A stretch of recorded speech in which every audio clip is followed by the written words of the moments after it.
Olá pessoal, sejam bem-vindos mais uma vez. Trouxe aqui para vocês uma comparação muito interessante que é sobre Azure DevOps e Azure DevOps Server. Meu nome é Leandro Matias, sou consultor de Cloud e DevOps. Bom, as diferenças mais populares, né, e uma das mais conhecidas é que um é on-prem e o outro é cloud. Isso quase todo mundo sabe. Mas eu quero trazer aqui, eu quero dar um zoom nessas configurações e vermos de perto o que tem de diferentes. Falando de escopo de escala de dados, né? Então vamos lá. O server on-prem, você precisa ter essas três importâncias aqui, que é a implantação. Você precisa de uma infra local para fazer a instalação. Você precisa ter a instalação a antiga Team Foundation Server, agora é a DevOps Server, né? E você precisa ter a Collection, né, Project Collection e o Team Project. Isso aí também você precisa de uma infra de banco de dados SQL apartada. Então, se o seu ambiente é on-prem, você precisa ter essas configurações no seu ambiente. No Azure DevOps Services, isso muda drasticamente, né? Então, aqui a gente trata por Organization e Projects.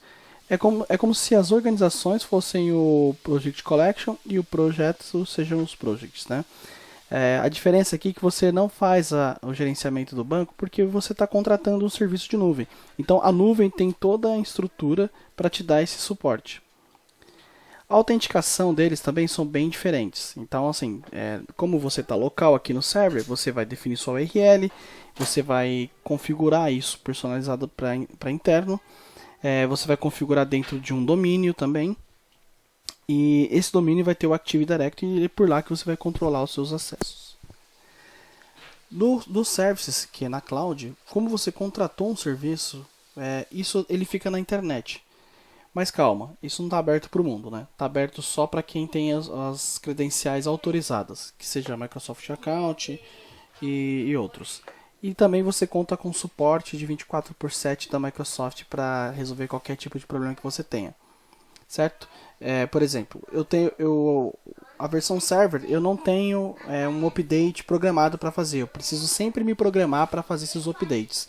A versão cloud eu não preciso me preocupar com isso, porque a Microsoft ela trata de fazer esses updates, atualizações, ela te informa toda vez e você vai ficar sempre por dentro do que está sendo modificado.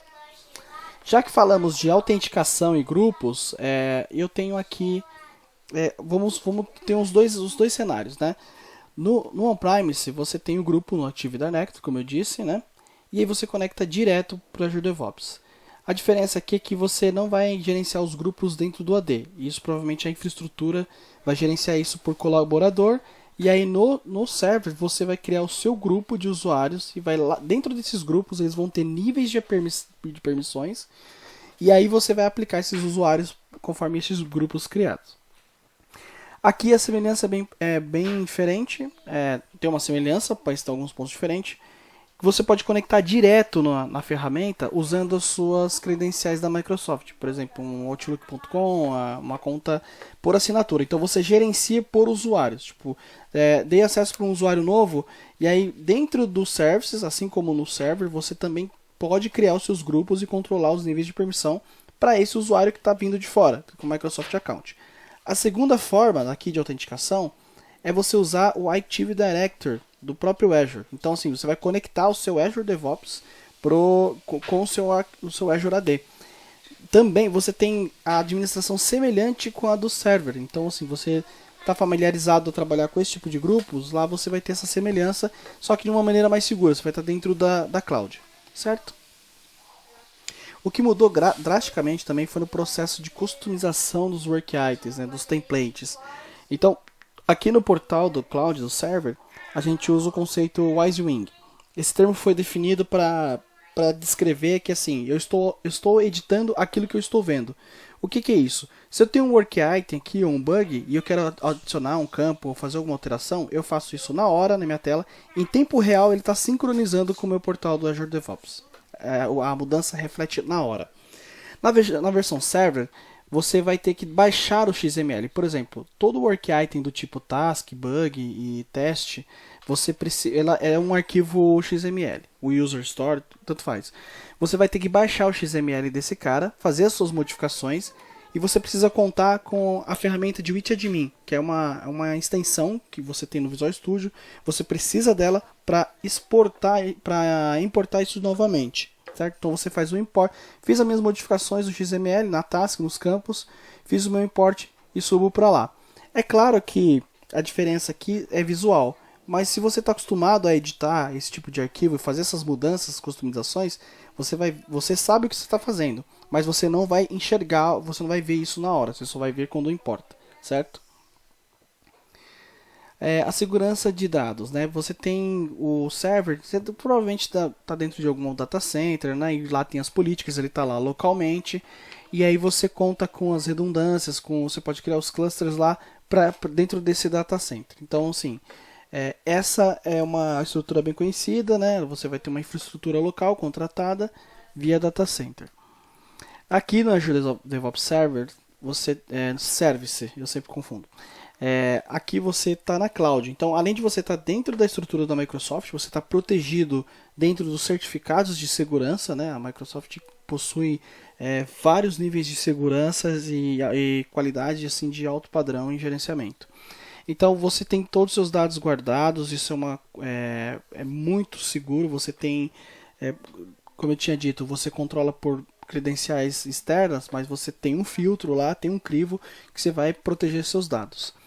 E a questão da latência e redundância também, né? Então assim, você está sempre disponível, né? A disponibilidade do site, você tem sempre, você praticamente assim, eu não conheço alguém que precisou por alguma catástrofe foi feita e não conseguiu restaurar nada. A Microsoft garante isso para você porque ela tem isso repetido em vários servidores no mundo, né? Então ele está dentro, o Azure DevOps ele está dentro da camada dos serviços do Azure, né?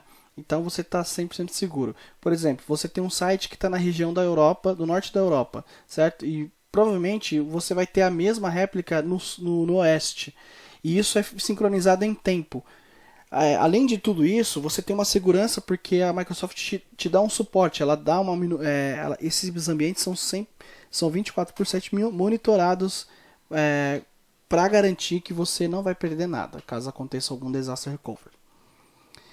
A parte de reporting, né? Então, assim, como a gente está falando aqui do on-prime, se você precisa, dentro daquela estrutura de banco que eu havia dito no começo, você precisa configurar uma instância de banco de dados para o Analysis Services, né? E daí sim você poder usar a interface do Reporting Services, que vem também, você vem no pacote de instalação dentro dessa infra local.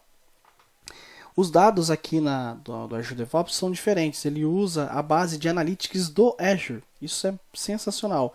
Porque você pode tratar os seus itens de backlog, tratar a sua esteira com os Analytics de widgets. Né? Você pode expor os gráficos de widgets. Né? Então, no Microsoft Power BI, você pode fazer integração, você pode conectar com o que já tem disponível de serviço do Power BI. E também você pode usar o Data Support, que você pode fazer a modificação, manipulação do arquivo JSON. Se você tiver um browser que suporte linguagem JSON, você pode manipular, fazer as suas alterações lá e personalizar os seus gráficos. As queries baseadas em charts, é bem semelhante, né? Os dois possuem essa configuração. Os dois têm, né? Você praticamente vem um SQL pronto lá dentro dos dashboards que você pode colocar os filtros e extrair relatórios e criar gráficos para você ter acompanhamento de demandas, evolução do time e por aí vai. O interessante aqui do Analytics que é usado, ele está disponível para a versão server a partir da 2019 em diante. E aí a service que é da cloud. As anteriores não possuem esses gráficos aqui que são baseados no Analytics do Azure, que é o Burn Down, o Burn Up, Sprint Burn Down, interessante, né? A Cumulative Flow, né? O diagrama, o Cycle Time, né? O ciclo de vida, do ciclo do tempo, o Lead Time, o Velocity e os resultados dos testes que são executados na ferramenta. É isso. Bom, espero ter sido bem claro aí para vocês no vídeo. Até a próxima.